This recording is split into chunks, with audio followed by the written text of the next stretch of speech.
Today, General Dempsey, chairman of America's Joint Chiefs of Staff, the man who flew to Tel Aviv and informed Netanyahu that America wanted no part of his scheming against Iran, was the subject of an assassination attempt in Afghanistan. This wasn't an act of terrorism or Taliban militants.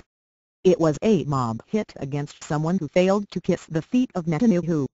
His response was to unleash killers, not a fact for the public but a fact just the same, one the American military knows very well. Netanyahu has a problem with hubris. The culprits, militants, managed to escape undetected from the most sophisticatedly defended real estate on Earth, the perimeter of Bagram Air Force Base. Lucky for them, they attacked at night, the time when America's fifth-generation night vision, ground radar and other detection systems were mysteriously disabled. The rocket detection systems, early warning blimps with ground-penetrating synthetic aperture radar and the continual coverage by UAV drones using infrared detection, $2 billion in technology on this one perimeter alone, cost the plane of America's top military commander, and wounds were sustained by 2 crew members. Dempsey had just left Tel Aviv, where he told Israeli Prime Minister Benjamin Netanyahu the following: "I may not know about all of Israel's capabilities, but I think that it's a fair characterization to say that they could delay but not destroy Iran's nuclear capabilities." Dempsey then told waiting reporters, "We compare intelligence, we discuss regional implications, and we've admitted to each other that our clocks are turning at different rates. We have to understand the Israelis. They live with a constant suspicion with which we do not have to deal." There are those close to President Obama who don't accept the attack on Dempsey at face value, with a public admission by the Taliban of complicity. Such statements, which would certainly cost dearly in reprisals by the U.S., are most often found on internet sites lacking a credible connection to any Islamic source. To some Americans, the attack appears to be a reprisal against Dempsey, who, out of coincidence, cited the motive in his own appraisal of Israel's judgment, their constant suspicion. News agencies buried the failed attack, knowing Dempsey is hated by Netanyahu and respected by the Taliban as both truthful and fair. Netanyahu longs for the days when General Myers held Dempsey's job, under Bush 43, both flawed and narcissistic, predictable puppets, the perfect fodder for Netanyahu's machinations. Only 2 weeks ago, presidential hopeful, Mitt Romney, returned from a trip overseas, coming back to America with $60 million collected in Israel and Britain while accompanied by casino boss Sheldon Adelson, whose Las Vegas and China organizations have long been reputed to be the center of worldwide organized crime. The business, gambling, drugs, prostitution, money laundering and now war, is seeking its own president, and war on Iran is the only issue driving the American campaign. Romney, as a state governor, was, if anything, to the left of President Obama. Romney's support of government health care and widespread gun controls run totally opposite to the core constituency of the Republican Party, the weapons lobby and the medical racketeers. Romney has found, however, that, though it is illegal for any American candidate to accept money overseas, while overseas, from overseas, at home from those who are citizens of other countries, he feels himself above the law, in the sweet and motherly arms of the Israeli-controlled American media. Now drowning in illegal cash, much from London bankers, his most interesting catch was the private dinner he shared with the Tel Aviv blood diamond smugglers who donated up to $25 million in one night. Key to his financial successes is his lifelong history of working closely with organized crime. His investment company, Bain, was funded initially by cash infusion from El Salvador death squads many years ago. These investors are still at his side despite charges of mass murder and corruption. Bain Capital is Romney's money laundering and tax avoidance company with thousands of secret bank accounts and safe havens around the world, invisible billions, hidden transactions, unseen profits and unseen clients. Now Romney has found the mother of all causes, selling the promise of an American war, fought by Americans, financed by Americans, American dead, American blood, American collapse. The war demanded by, not Jews of the world but by organized crime groups operating through Israel's Likud party, dominated by the Koch brothers, American gasoline speculators, Sheldon Adelson, whose reputation would fill volumes, and Rupert Murdoch, whose spy organization is now proven to have blackmailed 3 consecutive British government, well proven, and likely to have been even more successful in the United States, Germany, Canada, Australia and a dozen other nations. Most embarrassing to both Russia and the United States has been the ability of criminal organizations to secure sanctions against Iran when both nations are burdened by official reports stating with comprehensive clarity that Iran has no nuclear program. Even more embarrassing for Russia, who refused to veto sanctions as they did with Iran's ally Syria, is the fact that Iran's peaceful nuclear program is built, in near entirely on Russian technology, the Russian nuclear reactor and 3,000 Russian technicians. Statements by Obama directly contradict America's national intelligence estimate. The estimate stated that Iran has no nuclear program. Russia's Putin has similarly ignored, not just his own intelligence agencies but the fact that Russia is actually building Iran's reactor and has 3,000 technicians in Iran, all of whom probably are not entirely deaf and blind. Obama has no rational claim to ignorance. His behavior is like that of the playground. All the other children are eating dirt. He feels he is to do the same. In this case, however, when known falsehoods likely to end in a destructive war are agreed to out of fear of retaliation by a former furniture salesman Netanyahu or gambling boss, the real importance of the presidency comes into doubt.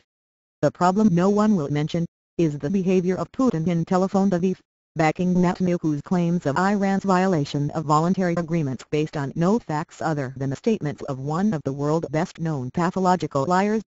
What does the failed furniture salesman from Philadelphia have on Uncle Vladimir? Neither leader has dealt with the simple fact: Iran has the right to build anything it wants for any reason it wishes. Similarly, the United States, under Bush, both withdrew from the Anti-Ballistic Missile Treaty of 1972 and withdrew from participation in the International Criminal Court at The Hague. The latter, the withdrawal from the court, is a veritable admission of complicity in war crimes with key U.S. officials facing indictment and arrest across the globe. Were one to be honest, the entire Bush administration is under a privileged form of house arrest as is Britain's Tony Blair. All face criminal proceedings and continually make plans to travel but end up cancelling, sometimes out of public outcry for justice or to actually avoid arrest. Despite his pronouncements, even with an election upcoming and the need to parrot childish threats in order to please the Israeli press the prerequisite, Obama has made it clear he will not attack Iran. It is time the public realizes that by opposing war and running against Romney, an agent of a hostile foreign power and long-time organized crime affiliate, the president and those around him are at great risk. The carefully choreographed and very public attempt on the life of General Dempsey is a greeting card from the Adelson/Omni/Netanyahu camp. Several appropriate responses, RSVP'd as it were, come to mind, some partially fatal. Is American president really the leader of the free world, as we so often say, if any two-bit thug can dictate policy? Despite that position, Obama controls well over 80% of the Jewish vote in the United States where, as pointed out in an earlier article, studies have shown only 4% of Jewish voters in America feel Iran is any threat to Israel. The critical part of understanding organized crime requires the study of its origins, particularly in America, during the 19th century. While London, from the earliest days of what America had believed to be freedom from British rule, in actuality ran America's economy, and was, itself, subjected to rule by continental bankers. Britain, the colonizer of the world, was, itself, no more than a client of the Bauer/Rothschild group who underwrote the British pound. The real criminal groups running American politics developed from among the immigrant gangs that settled America's cities. There were German, Irish, Italian and Jewish gangs. All that survive now are the remnants of the mafia, the Jewish gangs who now run Washington and Wall Street, and the new threats from Kosovo and Albania, the latest round of criminal immigration into America.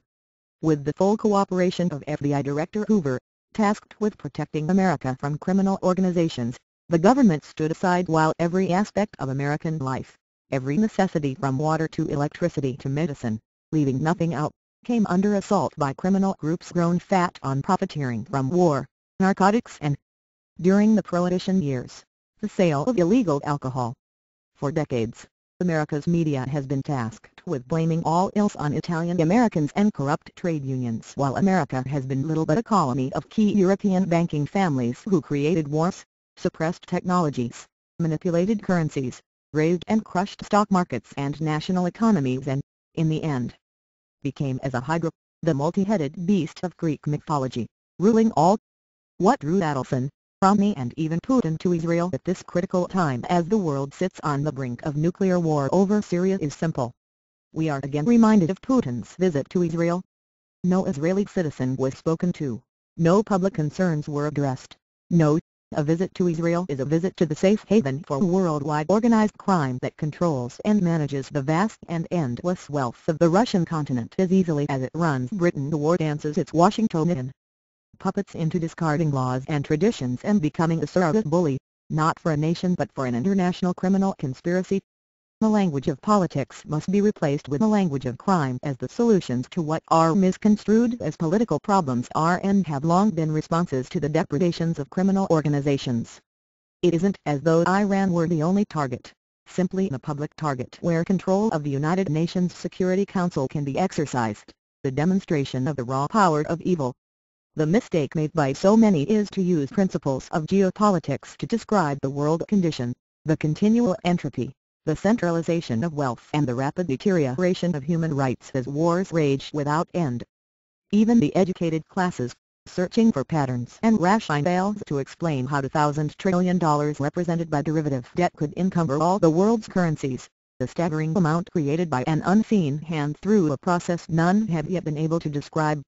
Debt, or as it is known in criminal circles as loan sharking, is the business of the world. Controlling currencies was not enough, thus controlled governments, bribed, threatened, blackmailed and bought looked away while the wealth and hope of 100 generations was stolen overnight. A few lines of text, a few entries on computers and generations of our progeny are changed, in that moment, from citizens of the world to useless eaters, as Henry Kissinger would describe them. Armies may march, their forces may bomb, drones may attack, but none of this is war or politics, nor has it been for centuries. This is where we went awry. We chose to play chess while our opponents simply put a pistol on the table and emptied our pockets. America is living this today, as it looks on an upcoming election. The very few can escape the packaged news, scripted in Hollywood or Washington or Tel Aviv. Our political life is a theatrical production, a comic tragedy without the Shakespearean irony. This is a government that Sheldon Adelson, the man who believes he will be America's real next president, believes he can take to war. The systematic conquest of the Middle East and Central Asia, done for the criminal elements some call Israel, done, quite simply, to prove the power of evil over good.